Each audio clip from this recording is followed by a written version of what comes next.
I don't think gets talked about enough.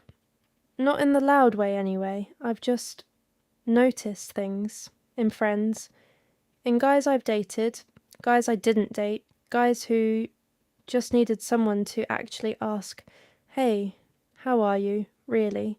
And meant it.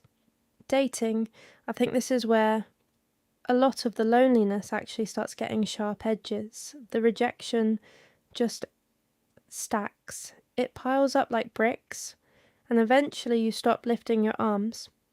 And I want to be fair here, because dating is hard for everyone, genuinely, but there's something specific about the pressure men carry into it that I don't think gets acknowledged enough.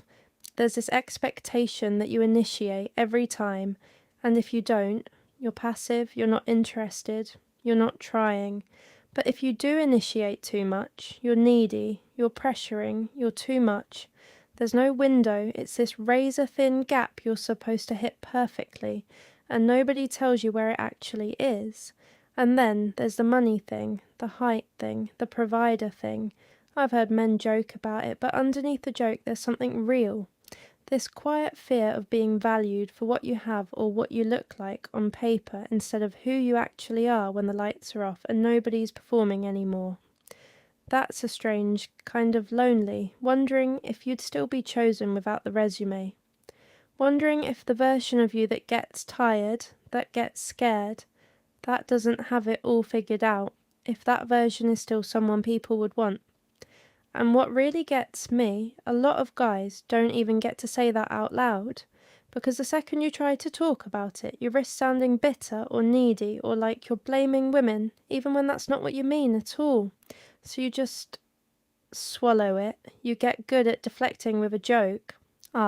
Dating's just rough right now. Whatever. And inside, it's so much heavier than that sentence lets on. There was this guy on my team, genuinely one of the funniest people I've ever worked with.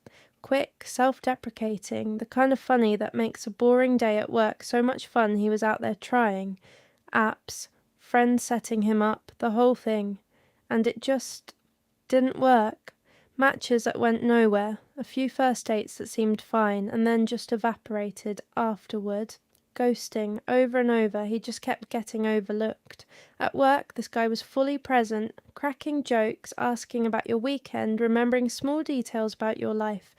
Good listener too, like actually good, not performing it. The kind of guy you'd think would have people lined up. And then one day I found out, kind of by accident, he wasn't the type to bring it up, that most nights he was going home to a completely empty apartment, no one to text or call or talk.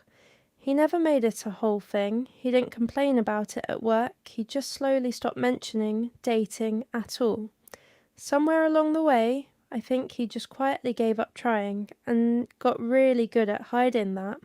I want to talk about this part specifically as a woman, because I think this is where a lot of guys get let down twice.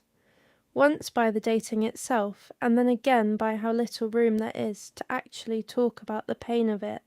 Because if a woman says dating is exhausting, there's a whole language built around that. People get it, generally.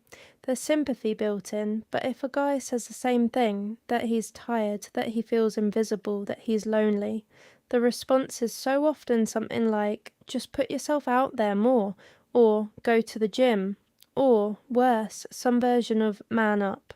Like the loneliness itself is the character flaw, instead of just being a completely normal human response to being rejected over and over again.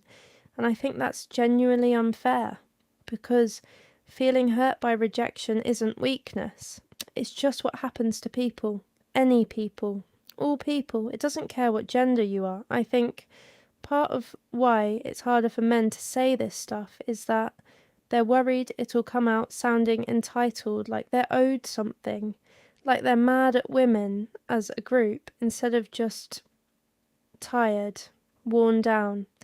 And that fear keeps a lot of guys quiet, which means the loneliness just keeps compounding, with nobody around to help carry it. So if you're a guy watching this and you felt that, the quiet exhaustion, the unanswered messages, the feeling of being looked past, I don't think that makes you bitter. I think it makes you honest, There's a real difference between those two things, even if it doesn't always feel that way from the inside. You're allowed to be tired, you're allowed to say that out loud. To someone, even if it feels awkward at first. You don't have to perform being fine all the time, the way that coworker did. You're allowed to let one or two people actually know what it's costing you.